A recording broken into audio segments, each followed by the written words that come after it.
You won't believe what recently shook the Christian community, especially those who followed one of the most influential pastoral couples in America, Pastor Ivy Hilliard and his wife, Pastor Bridget Hilliard. What looked like a normal day turned into something no one saw coming. It all started when Bridget posted a photo of herself with a large bruise on her forehead. The photo, which she later deleted, had a caption saying she hit her head on a shower door. But let me tell you, this is where it gets interesting. Because right after that post, everything began to unravel, and people had more questions than answers. Bridget didn't just stop at the photo. She also said she was moving permanently to Florida. Just like that. No farewell, no church announcement. And it all happened around the same time their $15 million estate went up for sale. That estate wasn't just any house. It was the main property for the founders of New Light Church, which they co-built from the ground up. The sudden move, the deleted post, and the massive price tag of the estate, it was all just too much to ignore. People online started to dig deeper, and the speculation began. Some thought it was a case of domestic abuse. Others said maybe Bridget was having a mental breakdown. And this is where the craziest part came in. She mentioned in the post that 4 women had witnessed the traumatic incident and even helped her move to Florida. Now, here's the shocking part.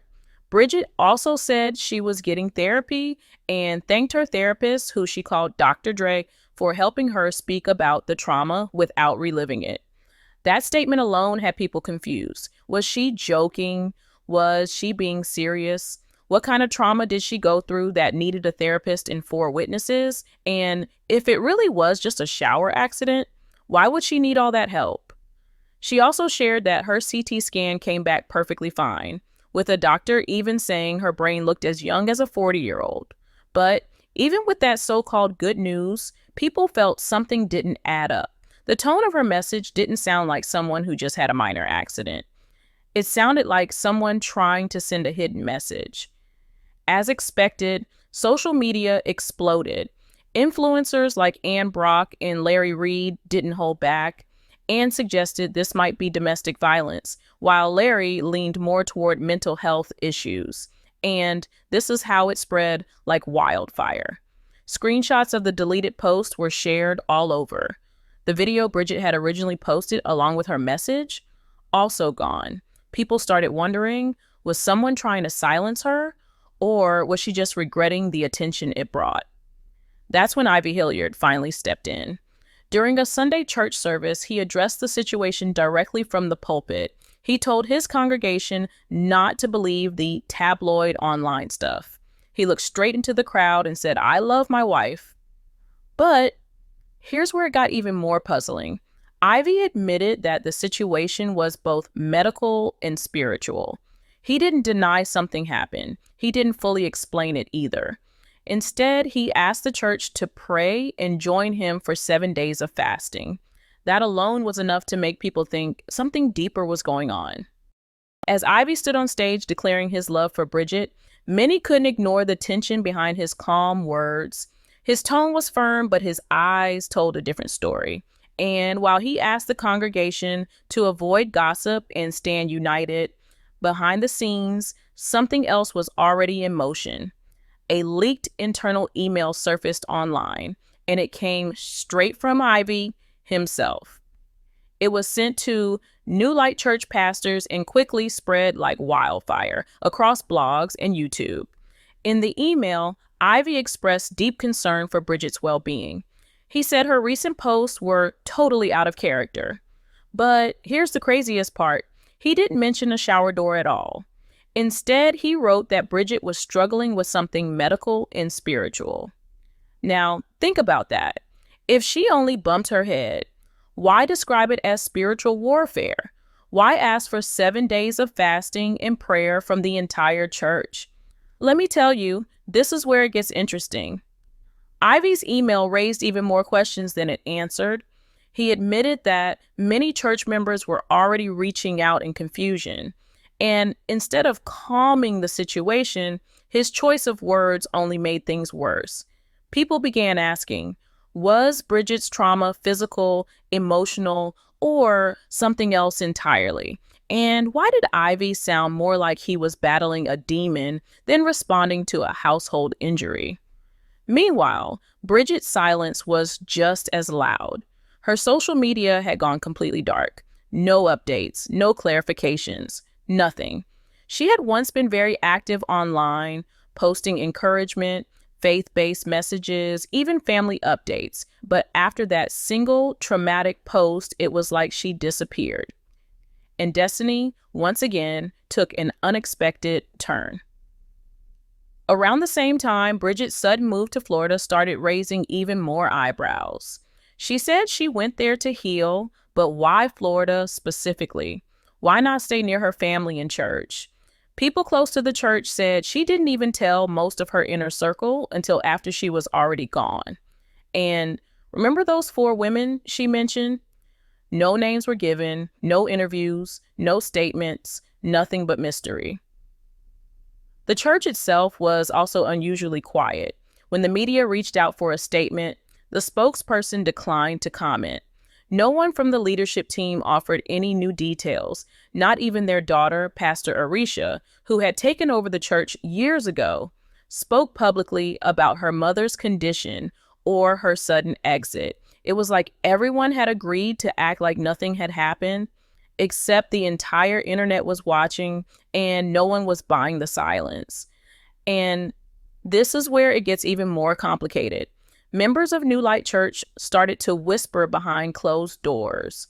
Some said they felt torn. They loved both pastors, but they also wanted answers. Ivy had built his ministry on strong leadership and moral clarity. But now, that same clarity was missing. The pastor who had once guided thousands through storms was now in the middle of one and not giving straight answers. Some even said the church atmosphere felt off. Less focused, less joyful, more tense. By now, it wasn't just a church issue. It had become a full-blown public drama. Faith-based blogs and YouTube channels continued to dig deeper, offering new theories every day. Some said Bridget had finally reached her breaking point after years of silent suffering. Others said this was a spiritual awakening, that she was seeing visions and had to separate to find peace. The wildest rumors even suggested witchcraft, betrayal, and hidden sins. Most of it was clearly speculation, but the fact that no one involved was denying or confirming anything only gave those theories more fuel. And so the story that began with a simple Instagram photo had turned into one of the most controversial moments in Black church history. People didn't know whether to pray, cry, or brace for another twist. After Ivy's statement and the leaked email, most thought things would calm down.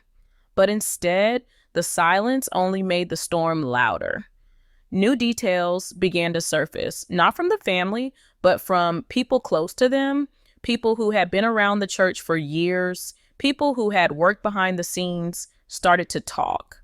Quietly at first, then more boldly. And what they shared, well, you won't believe it. Some longtime church members revealed that things had not been okay for a while. They claimed Bridget hadn't been herself for months before the August incident. One member said she looked tired, often withdrawn, and not as involved as she used to be. Others remembered seeing tension between her and Ivy during church events. Not public fights, but cold silences, missed cues, and awkward body language. Still, no one dared say anything out loud at the time. After all, they were spiritual leaders, and in the church world, questioning your pastor often feels like questioning God himself. But here's where it gets more shocking. A few former staff members claimed that Bridget had privately voiced concerns about her mental health months before the bruise incident. They said she felt spiritually attacked, emotionally drained, and even physically unsafe. One claimed Bridget had told her, "If I disappear one day, just know it wasn't by accident." That one sentence sent shivers down the spine of everyone who heard it. Was she speaking in fear, or was she warning someone? The story took another turn when a few people close to the family began to speak about what might have really happened that day in August. They didn't confirm anything directly, but the whispers suggested the shower door story might not have been the whole truth. Some hinted at a heated argument, others hinted at a medical emergency, and a few dared to suggest that it could have been a mental health breakdown. But the problem was, without any real statements from Bridget or the family, everything remained a mystery. And this is where it gets interesting, because instead of clearing up the rumors, the family continued staying silent, almost as if they were waiting for people to forget. Meanwhile, Bridget's move to Florida raised another issue. Documents showed that she hadn't just moved there for recovery, she had transferred major assets, registered a permanent residence, and was reportedly attending a different church altogether. It looked like she wasn't just taking a break, she was building a new life. That didn't match Ivy's message about unity and healing. In fact, it seemed to show the opposite. And remember the 4 women she mentioned? Well, one blogger claimed to know someone who knew one of them. According to that unconfirmed report, those women weren't just friends, they were spiritual accountability partners. Which raised a terrifying question. What exactly had they witnessed that day? And here comes the craziest part. Some speculated that the real reason Bridget deleted her post wasn't fear or regret, but legal pressure. Yes, legal. Because around the same time the post was deleted, people began to notice the family had lawyered up.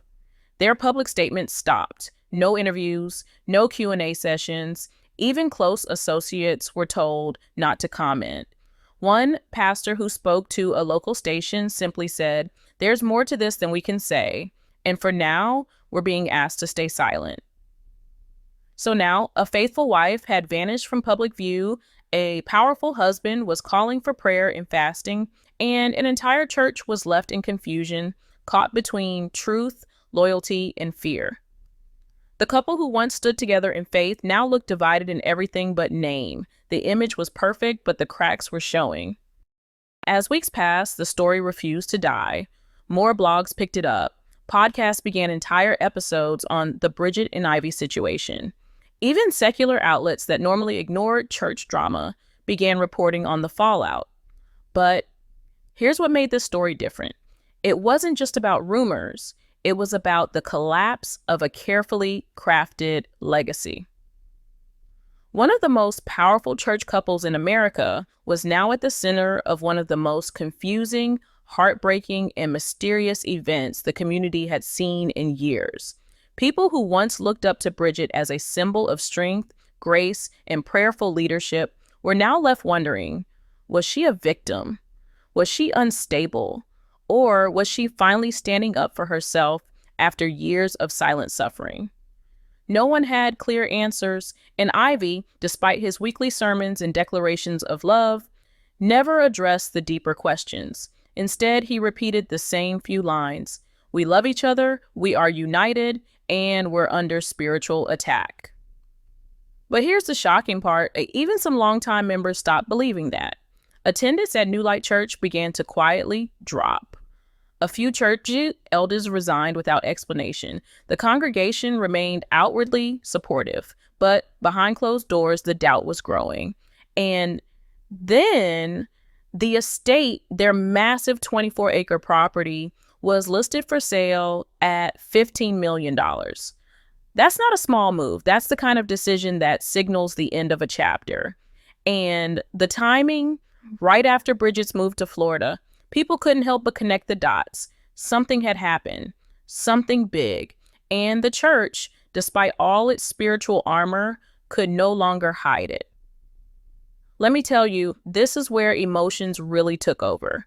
Some followers felt betrayed, like their leaders had let them down by keeping secrets. Others felt heartbroken for Bridget, wondering if she had been carrying emotional wounds for years while smiling in public. A few still believed Ivy's narrative, defending him as a man trying to protect his family while keeping the ministry afloat. But more and more voices were asking, what about Bridget's voice? Where is her side of the story now? And then, one unexpected update stirred everything up again. Bridget's earlier mention of her therapist, Dr. Dre, resurfaced. People found archived posts and quotes where she credited him with helping her verbalize trauma without reliving it. But what stood out wasn't just that she had a therapist, it was how she described finally understanding her anxiety, her physical pain, and the years she silently carried the weight of ministry.